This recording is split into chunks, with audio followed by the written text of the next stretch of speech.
I still remember the first time on my knees, not out of routine, but out of desperation, beloved. Life had pressed me from every side.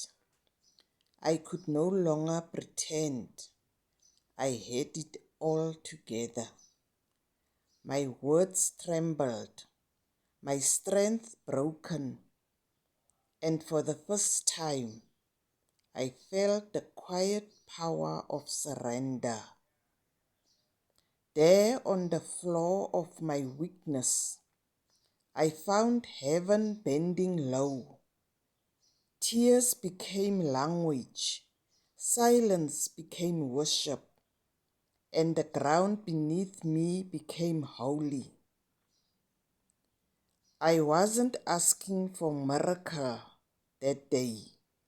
I was asking for peace, for understanding, for strength to keep walking when I could barely stand. Yes.